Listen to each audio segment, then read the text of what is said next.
ৰাহুল গান্ধীলৈ মোদী চৰকাৰে ইমান ভয় কৰে কিয়? আসল পাপ্পু কোন? প্ৰিয় দৰ্শক, ৰাহুল গান্ধীৰ কাৰ্যসূচী হঠাতে মোদী চৰকাৰে বন্ধ কৰি দিলে। বন্ধ কৰি দিয়াৰ কাৰণ হ'ল যি ঠাইত ৰাহুল গান্ধীয়ে ছাত্ৰ ছাত্ৰীসকলৰ সৈতে সাক্ষাৎ অৰ্থাৎ ল'ৰা ছোৱালী ছাত্ৰ ছাত্ৰী আৰু যুৱক যুৱতীসকলৰ সৈতে আলোচনা কৰাৰ কথা আছিল, শিক্ষাৰ বিষয়ে আলোচনা কৰাৰ কথা আছিল, সেই কাৰ্যসূচীৰ স্থান আগতেই বুক কৰা হৈছিল, কিন্তু হঠাতে চৰকাৰে সেই অনুমতি বাতিল কৰি দিলে। এই যুক্তি দেখুৱাই যে ইয়াৰ আগতেই আন এটা কাৰ্যসূচী চলি আছে। সম্পূৰ্ণ কাহিনীটো কি আপোনাক জনাইছো। নমস্কাৰ, নিউজ ওৱান নৰ্থ ইষ্টৰ আজিৰ এই প্ৰতিবেদনলৈ আপোনাক স্বাগতম। আপুনি চাই আছে দেশৰ এটা অগ্ৰণী, নিৰ্ভীক, নিৰপেক্ষ আৰু বহুভাষিক channel news one north east. News one north ইষ্টৰ মাধ্যমেৰে আমি কেৱল বাতৰি সম্প্ৰচাৰ কৰাই নহয়, ইয়াৰ আঁৰৰ প্ৰকৃত সত্যও আপোনাৰ সন্মুখত তুলি ধৰিবলৈ চেষ্টা কৰোঁ, যিবিলাক বাতৰি গদি মিডিয়াই আপোনাৰ সন্মুখৰ পৰা সদায় লুকুৱাই ৰাখে। প্ৰিয় দৰ্শক, অনুগ্ৰহ কৰি আমাৰ এই নিউজ ওৱান নৰ্থ ইষ্ট চেনেলটো ছাবস্ক্ৰাইব কৰিবলৈ নাপাহৰিব, কাৰণ আমাৰ এই নিউজ ওৱান নৰ্থ ইষ্টৰ দৰে এনে প্ৰকৃত খবৰ আপুনি আন ক'তো চাবলৈ হয়তো নাপাব। চেনেলবোৰে এই খবৰ দেখুৱাবই নোৱাৰে, কাৰণ সেই চেনেলবোৰ চৰকাৰৰ ইচাৰাতহে চলে। আচলতে প্ৰিয় দৰ্শক, ৰাহুল গান্ধীয়ে 17 জুলাইত ডেৰাডুনত ছাত্ৰ ছাত্ৰীসকলৰ সৈতে সন্মিলন কাৰ্যসূচী অনুষ্ঠিত কৰাৰ কথা আছিল, আৰু কংগ্ৰেছে পেৰেড গ্ৰাউণ্ডৰ বাবে অনুমতি লৈছিল।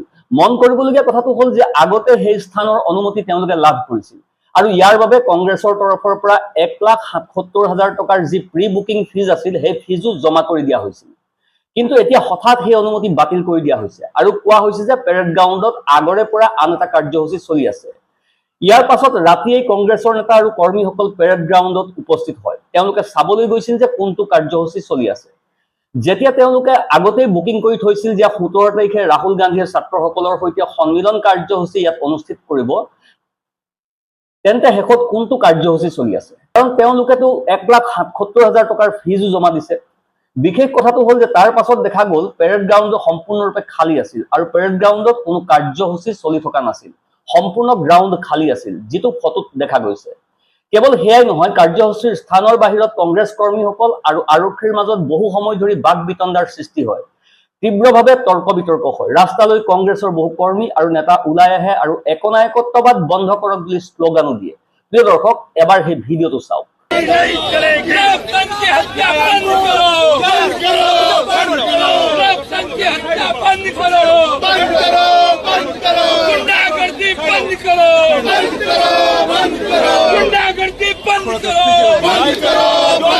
এতিয়া হঠাৎ ৰাহুল গান্ধীৰ এই কাৰ্যসূচী বন্ধ কৰি দিয়া হ'ল।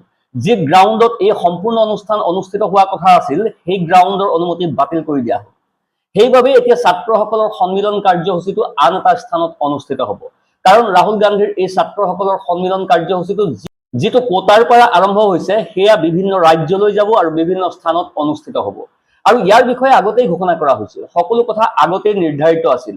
উত্তৰাখণ্ডৰ যি স্থান পেৰেড গ্ৰাউণ্ড, য'ত ডেৰাডুনত এই কাৰ্যসূচী অনুষ্ঠিত হোৱাৰ কথা আছিল, তাৰ বাবেও 3 দিন আগতেই আবেদন কৰা হৈছিল যে আমি ইয়াত 17 জুলাইত ৰাহুল গান্ধীক লৈ অনুষ্ঠান আয়োজন কৰিম, ছাত্ৰসকলৰ সন্মিলন কাৰ্যসূচী অনুষ্ঠিত কৰিম, আৰু য'ত বৃহৎ সংখ্যক যুৱক যুৱতী, ছাত্ৰ ছাত্ৰী আৰু আন বহু লোক উপস্থিত থাকিব। কিন্তু হঠাতে কোৱা হ'ল যে এই একেটা গ্ৰাউণ্ডতে আগৰে পৰা কাৰ্যসূচী চলি আছে, আৰু এই কাৰ্যসূচী 15 জুলাই পৰ্যন্ত চলাৰ কথা আছিল, কিন্তু এতিয়া ইয়াক 17 জুলাই পৰ্যন্ত বৃদ্ধি কৰি দিয়া হৈছে, অৰ্থাৎ এক্সপাণ্ড কৰা হৈছে। সেইবাবে ৰাহুল গান্ধীৰ ছাত্ৰসকলৰ সন্মিলনৰ এই কাৰ্যসূচী ইয়াত অনুষ্ঠিত কৰিব পৰা নাযাব। মন কৰিবলগীয়া কথাটো হ'ল যে যেতিয়া কংগ্ৰেছৰ কৰ্মী আৰু কংগ্ৰেছৰ নেতাসকল পেৰেড গ্ৰাউণ্ডত উপস্থিত হয়, তেতিয়া সম্পূৰ্ণৰূপে গ্ৰাউণ্ড খালী পোৱা যায়। লগতে তেওঁলোকৰ অভিযোগ হ'ল যে যদি আগতেই কাৰ্যসূচী চলি আছিল আৰু ইয়াক বৃদ্ধি কৰিবলগীয়া আছিল, তেন্তে আমি যেতিয়া প্ৰি বুকিং কৰিছিলো তেতিয়া এই বিষয়ে কিয় জনোৱা নহ'ল? প্ৰথমে অনুমতি দিয়া হ'ল, 1,77,000 টকাৰ মাচুল লোৱা হ'ল, আৰু সেইবাবে এই কাৰ্যসূচী এতিয়া বন্ধ নহ'ব। সেইবাবে এতিয়া ছাত্ৰসকলৰ সন্মিলন কাৰ্যসূচীটো পুনৰ আন এটা স্থানত অনুষ্ঠিত হ'ব।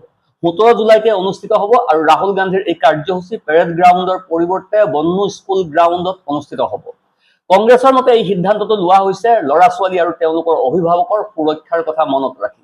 ডাঙৰ কথাটো এইটো যে এই কাৰ্যসূচীৰ স্থান আগতেই নিৰ্ধাৰিত আছিল। 3 দিনৰ বাবে পেৰেড গ্ৰাউণ্ডৰ অনুমতি দিয়া হৈছিল, আৰু ইয়াৰ বাবে নিৰ্ধাৰিত মাচুলতকৈ অধিক 1,77,000 টকাৰ ধনো জমা কৰি লোৱা হৈছিল। ইয়াৰ পাছতো চৰকাৰৰ হেঁচাত অনুমতি বাতিল কৰি দিয়া হৈছে বুলি কংগ্ৰেছ কৰ্মীসকলে অভিযোগ কৰিছে।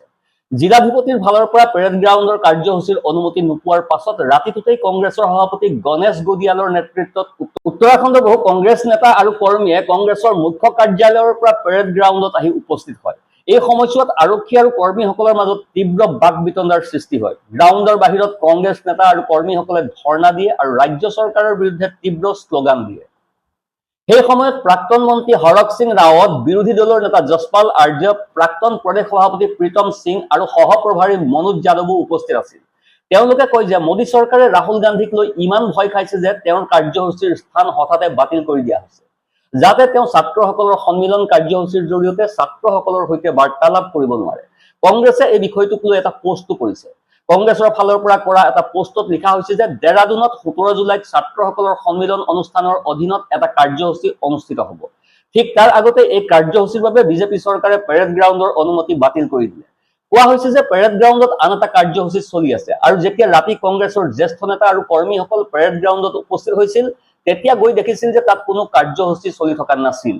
সম্পূৰ্ণ গ্ৰাউণ্ড খালী আছিল আৰু এই কথাই স্পষ্টভাৱে দেখুৱাই দিছে যে বিজেপি চৰকাৰে ৰাহুল গান্ধীৰ কাৰ্যসূচীৰ আগতেই ভয় খাইছে আৰু ষড়যন্ত্ৰ কৰি এই গ্ৰাউণ্ডৰ অনুমতি বাতিল কৰা হৈছে। এই সম্পূৰ্ণ বিষয়টো লৈ উত্তৰাখণ্ডৰ কংগ্ৰেছৰ সভাপতি গণেশ কুণ্ডিয়ালে কি কৈছে এবাৰ শুনক। हमारे यहाँ पर आने का जो कारण है वो ये है कि 3 दिन की इस ग्राउंड की परमिशन के बाद आज अंततोगत्वा प्रदेश की सरकार ने राहुल गांधी जी की इस प्रदेश में उपस्थिति को देखते हुए डर कर बहुत बेचैनी के साथ ये हमारी परमिशन रद्द कर दी। सरकार की ये दलील है साथ साथ में कि इस ग्राउंड में एक कार्यक्रम पहले से चल रहा है और यहाँ पर आने का हमारा मकसद ये है कि हम सोशल मीडिया और मीडिया के हमारे साथियों के माध्यम से ये दिखा पाएं। और मेरा निवेदन है मीडिया से कि वो इस ग्राउंड के पूरे चारों तरफ अपना कैमरा घुमाएं और दिखाएं कि इस मैदान में अभी तक कोई कार्यक्रम नहीं है। सरकार ये कह रही है कि 11 तारीख से लेकर 15 तारीख तक हमारे यहाँ पर एक कार्यक्रम चल रहा है इस मैदान में और इसको 2 दिन के लिए भारत सरकार ने और एक्सटेंड कर दिया। अब 17 तारीख तक ये कार्यक्रम चलेगा। मैं प्रदेश की जनता को ये कहना चाहता हूँ कि इनकी तानाशाही का ये आलम है कि इस परेड ग्राउंड में कोई कार्यक्रम नहीं चल रहा है, लेकिन इसके बावजूद सरकार कह रही है कि हमारा कार्यक्रम चल रहा है। जो कार्यक्रम चल रहा है वो इस मैदान से हटकर दूसरे मैदान में वो कार्यक्रम है और हमने उस मैदान की न तो परमिशन के लिए अप्लाई की और न हमें उस मैदान की जरूरत है। हमें तो सिर्फ इस मैदान की जरूरत थी जो कि हमको परमिशन मिल गई थी, लेकिन सरकार के दबाव में आज अधिकारियों ने फिर हमारे इस परमिशन को रद्द कर दिया। ये राहुल गांधी जी से इस प्रदेश की सरकार का डर। এতিয়া প্ৰশাসনে কি কৈছে তাৰ ওপৰতো চকু দিওঁ। প্ৰশাসনৰ মতে এই অনুমতি বাতিল কৰা হৈছে কাৰণ পেৰেড গ্ৰাউণ্ডত আগতেই সংখ্যালঘু কল্যাণ আৰু ৱাকফ বৰ্ডৰ এটা কাৰ্যসূচী অনুষ্ঠিত হৈ আছে আৰু এই কাৰ্যসূচীক 17 জুলাইলৈকে বৃদ্ধি কৰি দিয়া হৈছে। সেইবাবেই কংগ্ৰেছক পেৰেড গ্ৰাউণ্ডৰ পৰিৱৰ্তে আন বিকল্প স্থানত নিজৰ এই কাৰ্যসূচী অনুষ্ঠিত কৰাৰ অনুমতি দিয়া হৈছে। প্ৰিয় দৰ্শক, এতিয়া প্ৰশ্ন হ'ল যে যদি আগতে এই গ্ৰাউণ্ডত কোনো কাৰ্যসূচী চলি আছিল তেন্তে কিহৰ বাবে ফিজ জমা লোৱা হৈছিল আৰু গ্ৰাউণ্ডৰ অনুমতি কেনেকৈ দিয়া হ'ল আৰু সম্পূৰ্ণ গ্ৰাউণ্ডটো খালী কেনেকৈ আছে, কাৰণ ইয়াততো কাৰ্যসূচী চলি আছিল যিটোৰ তাৰিখ এক্সটেণ্ড কৰা হৈছিল। যদি কাৰ্যসূচীয়ে চলি আছিল তেন্তে তাত তম্বু আদি কিবা থাকিব লাগিছিল, যাৰ পৰা বুজিব পৰা গ'লহেঁতেন যে ইয়াত কিবা কাৰ্যসূচী আছিল নে নাছিল, কিন্তু সম্পূৰ্ণ গ্ৰাউণ্ড খালী আছিল। যেতিয়া কাৰ্যসূচী আগতেই চলি আছিল তেন্তে গ্ৰাউণ্ড খালী কেনেকৈ থাকিব পাৰে, এইটো এটা প্ৰশ্ন। এতিয়া এই বিষয়টোক লৈ বিতৰ্ক চলি আছে। যি কি নহওক, এতিয়া ৰাহুল গান্ধীৰ 7-8জন সদস্যৰ যি কোৰ টিম আছে তেওঁলোক আগতেই দেৰাদুনত উপস্থিত হৈছিল। কংগ্ৰেছৰ মতে 48 ঘণ্টা আগতে দিল্লীৰ পৰা মঞ্চ আৰু আন সামগ্ৰীও আহি পাইছে। ছাত্ৰ ছাত্ৰীৰ সন্মিলনৰ এই কাৰ্যসূচী কংগ্ৰেছৰ এটা বাৰ্তালাপ অভিযানহে। ইয়াত ৰাহুল গান্ধীয়ে পোনপটীয়াকৈ ছাত্ৰ ছাত্ৰীসকল আৰু প্ৰতিযোগিতামূলক পৰীক্ষাৰ প্ৰস্তুতি কৰি থকা যুৱক যুৱতীসকলৰ সৈতে সাক্ষাৎ কৰে। তেওঁলোকে নিটৰ প্ৰস্তুতি কৰি থকাই হওক বা আন যিকোনো পৰীক্ষাৰ বাবে প্ৰস্তুতি কৰি থকাই হওক, তেওঁলোকৰ সৈতে ৰাহুল গান্ধীয়ে মত বিনিময় কৰে।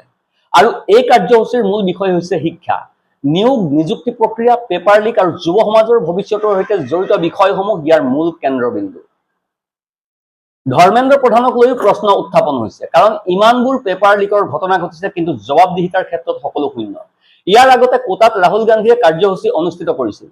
বৃহৎ সংখ্যক ছাত্ৰ ছাত্ৰী তাত উপস্থিত হৈছিল, যুৱক যুৱতী আহিছিল, ছাত্ৰ ছাত্ৰীসকলো আহিছিল, যথেষ্ট সমৰ্থন লাভ কৰিছিল। আৰু এতিয়া এই ছাত্ৰ ছাত্ৰীসকলৰ সন্মিলন কাৰ্যসূচী দেৰাদুন, উত্তৰাখণ্ডত অনুষ্ঠিত হ'ব। আগতে এই কাৰ্যসূচী পেৰেড গ্ৰাউণ্ডত অনুষ্ঠিত হোৱাৰ কথা আছিল, কিন্তু এতিয়া যেতিয়া হঠাতে মোদী চৰকাৰে স্থান বাতিল কৰি দিছে, সেয়েহে এই একেই কাৰ্যসূচী আন এটা স্থানত অনুষ্ঠিত হ'ব। প্ৰিয় দৰ্শক, আপোনালৈ এটা সৰু অনুৰোধ আছে। এতিয়াও যদি আপুনি এই চেনেলটো ছাবস্ক্ৰাইব কৰা নাই, তেন্তে অনুগ্ৰহ কৰি ছাবস্ক্ৰাইব কৰক, বেল আইকনত ক্লিক কৰক, যাতে ভিডিঅ'ৰ নটিফিকেশ্যন প্ৰথমে আপোনালৈ আহে।